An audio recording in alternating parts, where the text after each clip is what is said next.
Let's pray.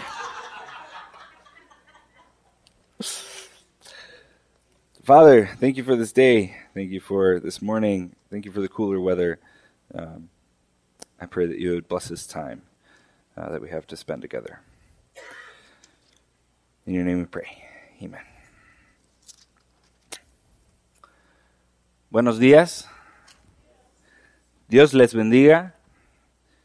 Yo soy Marcos, soy un pastor aquí en la villa.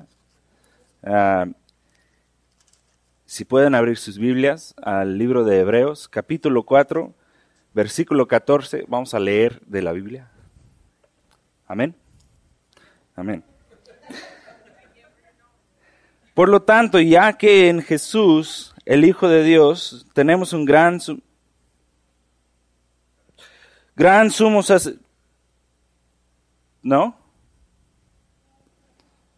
Gran sumo sacerdote, incapaz de compadecerse de nuestro...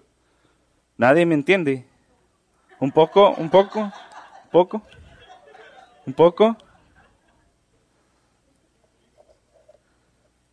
¿Sigo leyendo?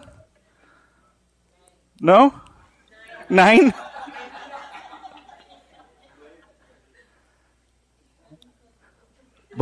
Bonjour mon frère. Comment allez-vous?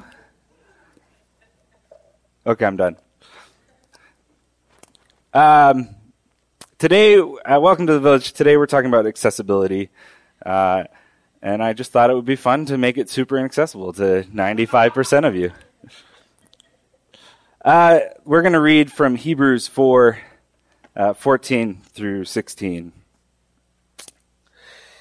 Therefore, since we have a great high priest who has gone through the heavens, Jesus, the Son of God, let us hold firmly to the faith we profess. For we do not have a high priest who is unable to sympathize with our weaknesses, but we have one who has been tempted in every way, just as we are, yet was without sin. Let us then approach the throne of grace with confidence, so that we may receive mercy and find grace to help us in our time of need. All right, I don't know what I said in Spanish or English, but my name is Mark. I'm a pastor here at the village, and we're talking about accessibility. And if you don't remember anything else, remember this. Accessibility is about offering relationship. Accessibility is about offering a relationship. And the reason I want to offer this up front is because we're bad listeners. We are not good listeners. And if we want to be in relationship with each other, we have to be good listeners. Just as an example, if I say, I think LeBron James is the best basketball player of all time, some of you heartily agree with me. But you stopped listening to me and started thinking about all the reasons that you agree with me. Some of you stopped listening to me because you started building all your arguments for why Michael Jordan is the best basketball player of all time. And some of you stopped listening to me because you thought, who cares about basketball? Right? See, we are not good listeners. But we have a God who is a good listener. And we're going to go back to the Old Testament. So the Bible is separated into two sections. There's the New Testament and the Old Testament. And the Old Testament is the story of God's people going through this cycle of being close to God and then falling away from God and then being conquered and then crying out to God, save us, save us. And then God sends someone to save them. Because God is a good listener. So he hears the cries of the slaves in Egypt and he sends Moses to save them. And he hears the cries of the people being conquered after they're already in the promised land, and he sends the judges. So if you read the book of Judges, the entire book of Judges is just this cycle of over and over and over again of the people falling away, and God listening and sending someone to save them.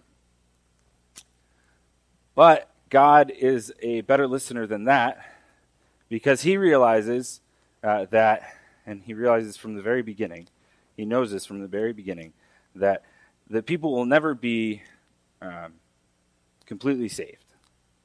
They're always going to go through this cycle of we come to God, we make all the right sacrifices, we go to the temple, we do all the right things, we're in relationship with God as a whole people, as a community, and then the leader dies, the next generation comes up, and they fall away from God.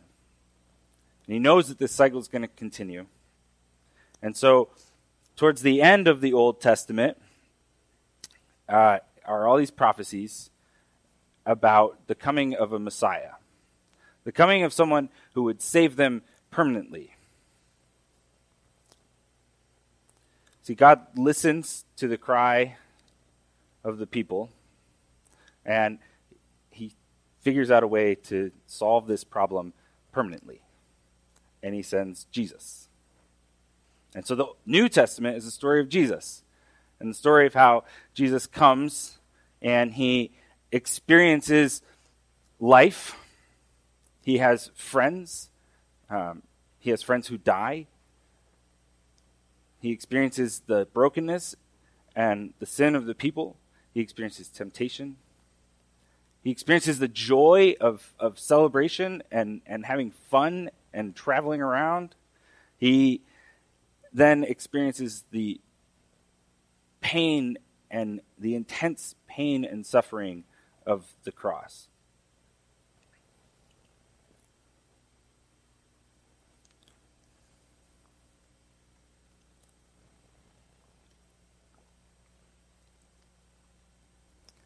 I love the book of Hebrews, because the book of Hebrews is in the New Testament, and it takes the story of Jesus and puts it in the context of the Old Testament.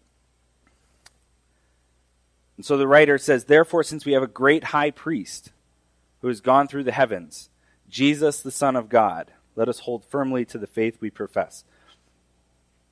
We have a great high priest. So in the temple, there were levels to how far you could go into the temple. So you walk into the first area, anyone can go into the first area, the outer courtyard, and then there's another level where only the Jewish people could go, and then there's another level where only the priests could go, and then there's another level where only the high priest could go like once a year to make sacrifices for the whole people, for the whole community. And Jesus is that great high priest, and he has gone into that middle section and actually taken those barriers and broken them down so that we can approach the throne of grace with confidence, so that we may receive mercy and find grace. So God listens to the struggle of his people, falling over and over again, and sends Jesus to provide a way for the people to be in relationship with God without those barriers, to be saved, to be able to go before the throne without, like Isaiah, falling down and saying, "I am sinful. I'm going to die. I've seen the glory of God, and I am going to die."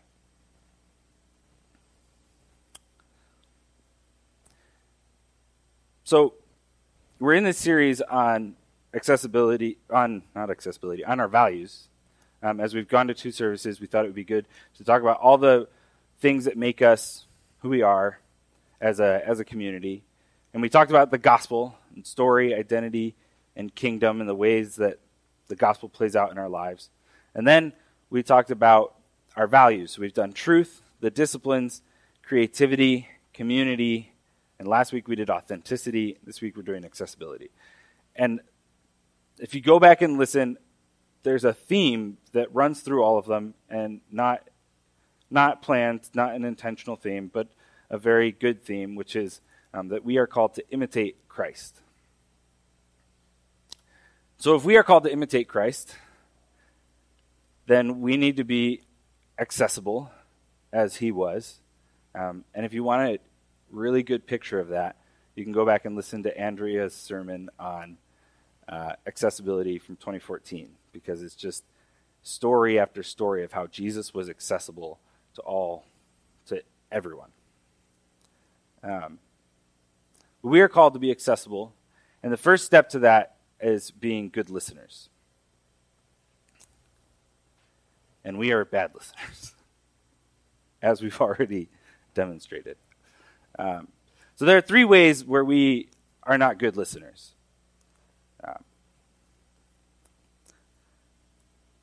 I went to Belgium one time. This is the first way. Okay, the first way that we are not good listeners is we have filters when we listen. So I was in Belgium, and I was going to speak at a church that was made up of women who had moved from Spanish-speaking countries to Belgium to marry Belgian men. So my impression was that it was a Spanish-speaking church. So I prepared my sermon in Spanish. And I got there, and they said, okay, here's your translator who's going to translate into Spanish. And I said, no, it's okay. I'll speak in Spanish. It's okay. I can do that. And they said, no, we need you to speak in English. I said, but this is a Spanish-speaking church, right? I need to speak in Spanish. They said, no, we have people who only speak Spanish. That's true. But we also have people who only speak English. And we have one guy here today who only speaks Flemish. I thought, okay. So I spoke in English, and then this lady translated into Spanish. And then this other lady sat next to the guy who only spoke Flemish and translated for him. It was one of the most interesting experiences of my life. But, see, we are the guy who only speaks Flemish in this illustration, where if I'm speaking in Spanish, the person listening in Flemish is listening through 2 filters. If I'm speaking in English, he gets to only listen through 1 filter. So that's more helpful for him. The Bible that I grew up reading in Mexico is the Reina Valera. The Reina Valera was translated from Greek to Latin to German to English to Spanish. That's a problem. Yeah. And on top of that, it was translated to Spain Spanish, which is different from Mexican Spanish, which is where I was. See, we have filters that we listen through. Some of those filters we know about. Some of us have explored our stories, so we understand our filters, and we understand that some of us have trauma, some of us have stories with our families that impact the way we hear God, the way we hear people. One of the most powerful things that I heard this year, and I have a great relationship with my father and my mom, and they both follow God. They're upstanding, wonderful people. But one of the most powerful things that I heard this year was we need to stop looking at God through our parents and start looking at our parents through God. So we understand some of our filters. We don't understand all of our filters, but we understand some of our filters. For example, if you are a Cleveland Cavaliers fan, you might think that LeBron James is the best basketball player of all time. I don't know. You might. I'm just saying. Just saying. If you're a Chicago Bulls fan, you might think that Michael Jordan is the best basketball player of all time. If you grew up in the 60s, you might think that Bill Russell is the best basketball player of all time. And all of these young people are just imitating what he did. See, we have filters. Sometimes we know about them, sometimes we don't, but they impact the way we listen to each other. The second reason that we are bad listeners is that we are unwilling to give up of ourselves. When we listen, we have power. And we too often use that power to sit in judgment. So instead of listening to the person speaking, we're judging them. And we're putting them in boxes. Oh, you believe this? Okay, so you belong in this box. And you believe this, you belong in this box. You believe this, you have nothing to offer me. I'm going to stop listening. You believe this, I'm going to stop listening so that I can think of a way to fix you, to make you better. And I really liked that we sang Philippians 2. That was the first song we sang, right? We sang Philippians 2. So Philippians 2, 1 through 3 says, if you have any encouragement from being united with Christ, so as a community of believers, we're united with Christ. If any comfort from his love, if any fellowship with the Spirit, if any tenderness and compassion, so if you have received anything from relationship with Christ, then make my joy complete by being like-minded, having the same love, being one in spirit and purpose. Great. We all want to do that. That's a nice thing. Do nothing out of selfish ambition or vain conceit. Okay, sure. That's a little harder for us, but that's a good thing. We want that. But in humility, consider others better than yourselves. We don't want that. We don't want to consider others better than ourselves. When we listen to others, we place ourselves above them. When Jesus goes, there's the story about the woman at the well. And there's lots of reasons why Jesus should not have been talking to the woman at the well. She was a woman. She was a Samaritan. The Israelites did not associate with the Samaritans. She had had 5 husbands, and was living with a man who was not her husband. There were lots of reasons for Jesus to not talk to her. But he does. And he stands and he listens. He values relationship with her to the point where he actually offers relationship with her and says, come be in relationship with me, and you will never thirst again.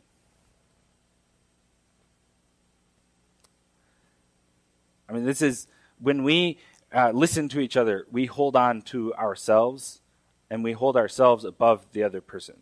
And we need to let go of our power and let go of placing ourselves above each other. And do the one that we don't want to do, which is in humility consider others better than yourselves. The third reason that we don't listen is because we don't want to be uncomfortable. We do not want to be uncomfortable. So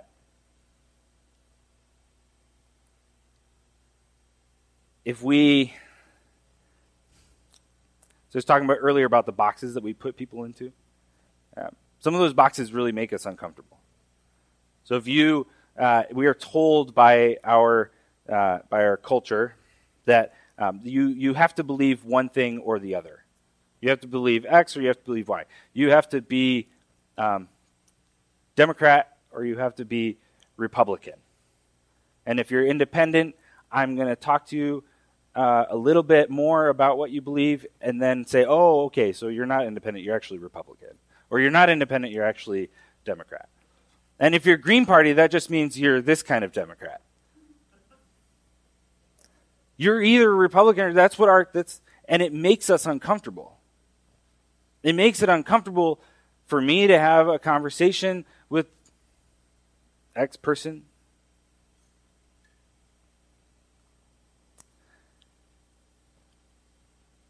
You either have to believe that Michael Jordan is the best. I'm sorry. I'll go away from basketball. But we have these, we're divided. And having conversations with people who believe the other thing is uncomfortable, partly because we have filters that we believe things about the other person because they believe certain things, and so there's filters there. We hold power, and we don't want to let go of our power, and that's uncomfortable. We don't want to be uncomfortable. A lot of you probably know my nephew, Bentley. Bentley has Down syndrome. And for me, being in relationship with him is hard because it's hard for me to understand him when he speaks.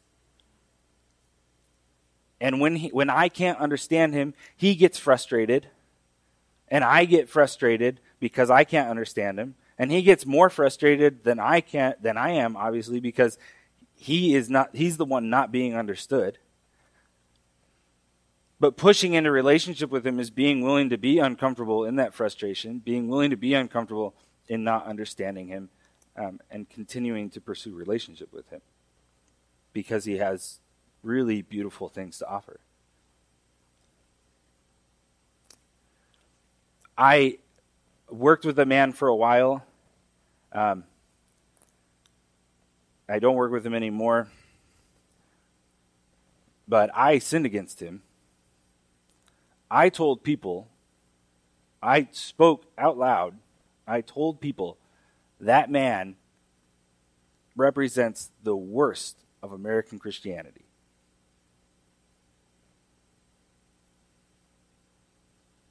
And that was wrong. Not because I don't like some of the things he represents, but because I sat in the seat of judgment and I was unwilling to be uncomfortable in a relationship with him. And I sinned against him by speaking awful, awful things to other people about him.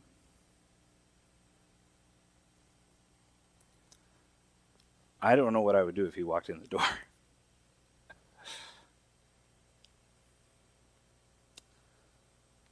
We're really bad listeners. But there are ways where we are really good listeners. And we practice at the Village accessibility. It's a value of ours. And we practice accessibility by learning to listen to each other. And to give you a picture of that, I was in Pilgrim Group on Thursday, which is our Bible studies, our men's and women's Bible studies. And I was in Pilgrim Group, and I shared a thing that happened recently in my life that impacted me deeply. But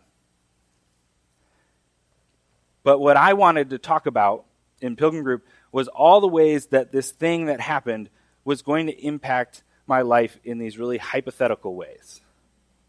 It's going to impact my life in this way. I want to talk about that. And this funny thing happened. My Pilgrim Group didn't want to talk about those things. They didn't want to talk about those things. They kept turning around and coming back to the actual thing that had happened that made me think about all these hypotheticals. And the reason I was thinking about all these hypotheticals, and the thing that my Pilgrim Group helped me realize, was that I was deeply and intensely sad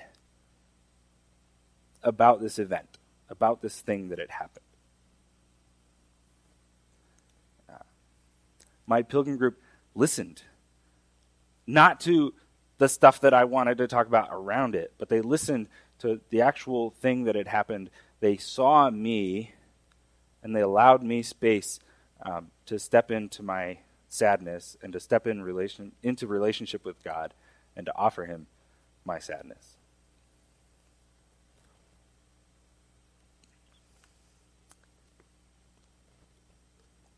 They were good listeners.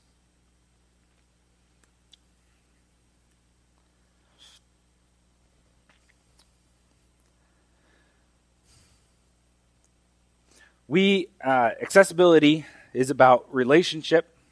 It's about offering relationship.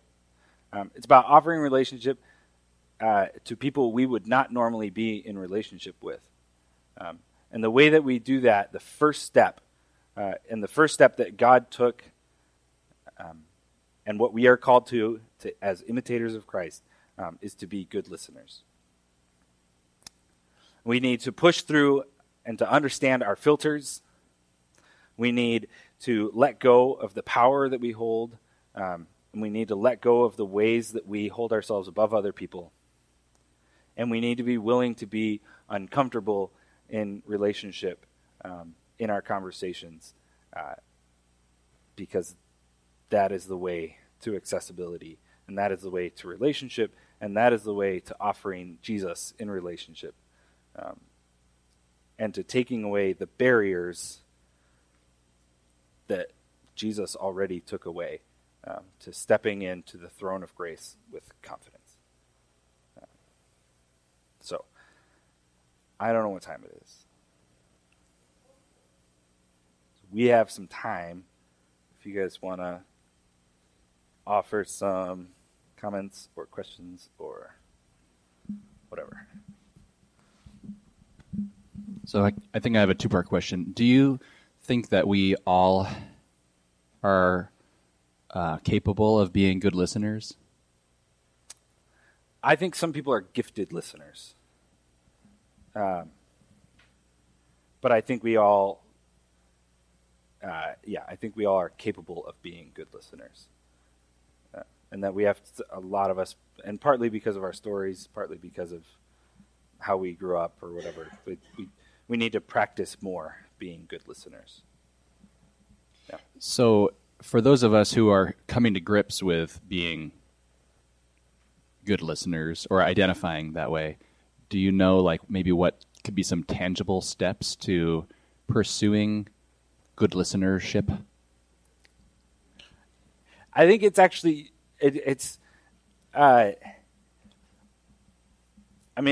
being willing to be uncomfortable, and actually being willing to say like, I don't know what to offer right now, and beginning to understand our filters, actually diving into our own stories to understand the ways that the way we view other people, the ways we put filters on other people, because we're uncomfortable a lot of times.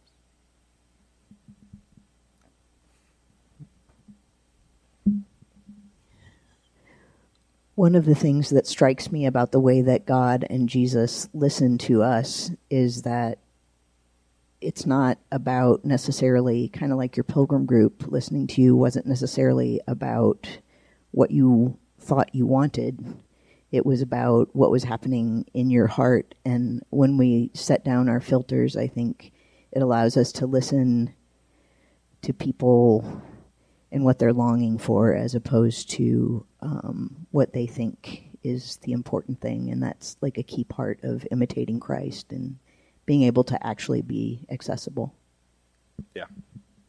And the permanent nature of what God did is establishing relationship with him, not establishing a physical kingdom where the King David came again and conquered the Romans, and that there actually is now relationship available to everyone with God without having to make sacrifices. And yeah.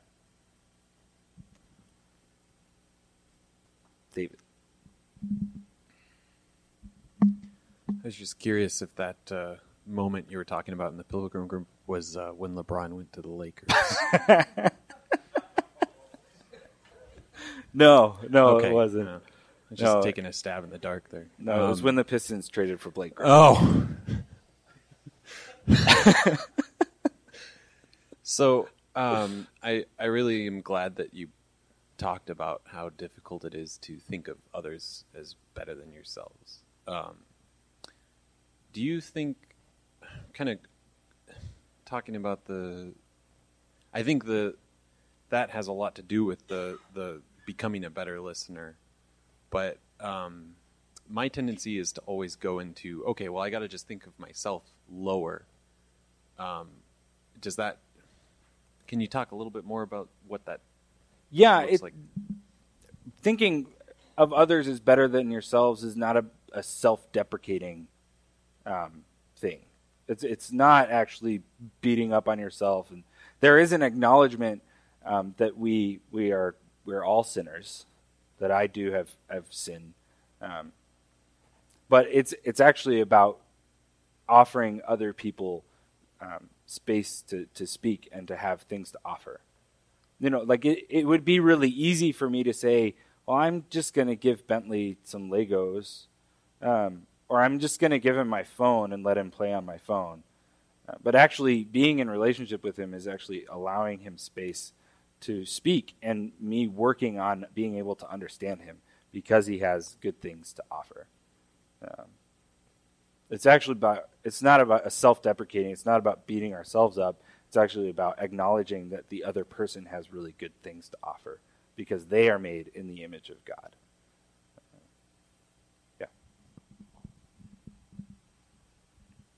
I think something that's helped me too is realizing, like, and I don't know if your brains work this way, mine does, where it's like churning, like in the background, like I'm thinking things so much as I talk to people, and I'm like constantly negotiating. But then I talk to people like, what do I want for them? What am I think? Like, but I kind of tend to ignore some of the background stuff. Like, what am I feeling? What do I think that person's feeling? So I feel like some of those reflective self-awareness questions have begun to be helpful. Like, oh, I'm realizing like I'm angry at them because I have an agenda for them and they're not meeting my agenda. I am not a good listener. But a lot of times I think we don't realize, like you didn't realize you were sad. We don't realize really what's going on with us most of the time. And we think it's just about that other half.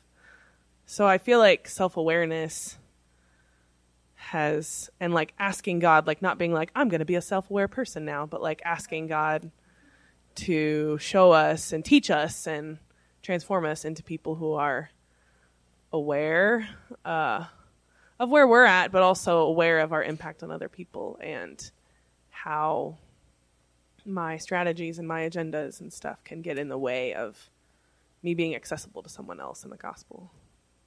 Yeah. Thank you.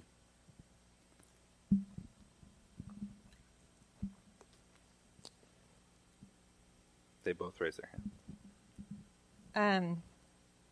I was thinking about how it was a risk for your pilgrim group to offer you true listening. Because I think if, like, you could have walked away feeling not heard by the fact that they were listening to what was underneath your words. And so they could have, their goal wasn't to look like they were hearing you well. It wasn't to look like good listeners. It was to actually listen well. Yeah. Which it comes at a risk if the person doesn't actually want to be heard. Yeah. Yeah. I just can reflect on the times that I've felt listened to and maybe have listened well to others. I'm not sure if I've really done that well, but it doesn't usually come with good answers and smart responses and even like good advice. It's just a sense that you understand, you were there, you were present, and maybe you even entered into the emotion with me. And so why listening is hard for me is because I'm overwhelmed and I don't have answers for 90% of what you're going to talk about. That's too big for me. I don't know how to solve that. And so I want to run away and not be in it with you. But I think that's the best thing you can offer is just saying, okay, that's really sad. And I have no idea how you could fix that. That elevates a person's spirit, I think. Yeah. Yeah. That's good.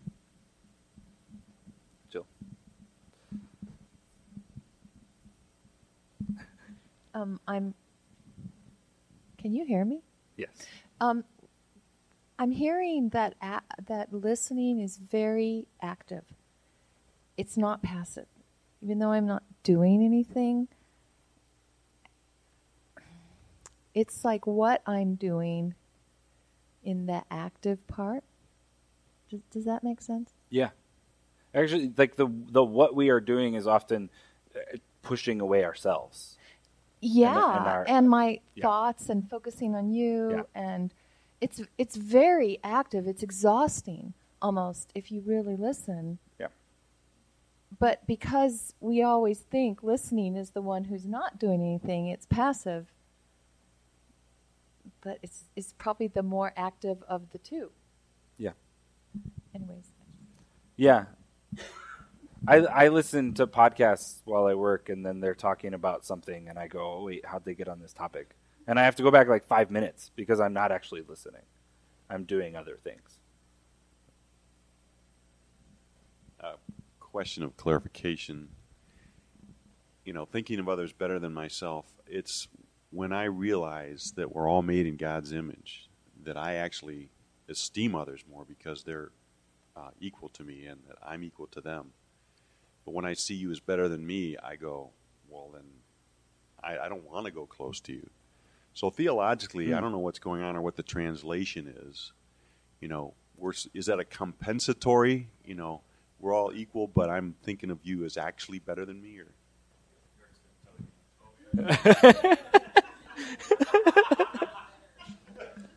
Well, I do think there's a mutual submission that we both enter into a relationship thinking of that the other person has something better to offer. I don't even know if I should say anything. Well, I was going to comment on that, so I thought I'd just say what I was thinking while you were preaching, is that it really is not that Paul's calling us to say, oh, this person is more highly esteemed than me, but he's saying, which person are you going to nurture? Because in listening, I'm either nurturing myself and keeping myself comfortable, or I'm going to nurture you. And when by the product of nurturing you and not nurturing me, I am saying you're better than me. Not in an existential sense, but in this very moment. The time I would spend to keep me comfortable with Bentley, I'm going to move that and I'm going to nurture Bentley and say, Bentley, I lift you up. You're more important to me. Yep. That's what I would say. Yeah. Well, and I think we actually take, as the church, historically, we take Paul as this great example. But Paul himself says, I am the least. I am the most, the lowest of believers. I don't know if that answers your question, but all right, good. Yeah, I think we gotta be done. Move on. So to end, I actually want to read the song that we just read because I thought it was really good. The song that we just sang. I'm going to read the song that we just sang, not sing the song that we just read. But this is going to be my prayer, which is appropriate because the song is called Prayer.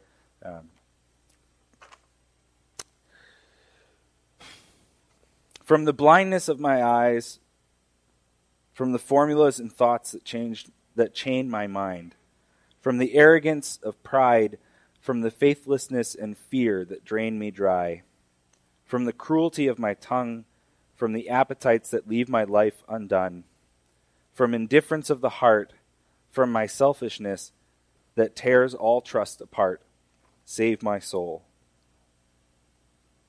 From abuses of our power, from injustice and the systems that devour, from suspicion and control, from the burden of conforming to the strong, from all bitterness and lies, from the greed and glory that we idolize, from intolerance and hate, from the barriers and boundaries we create.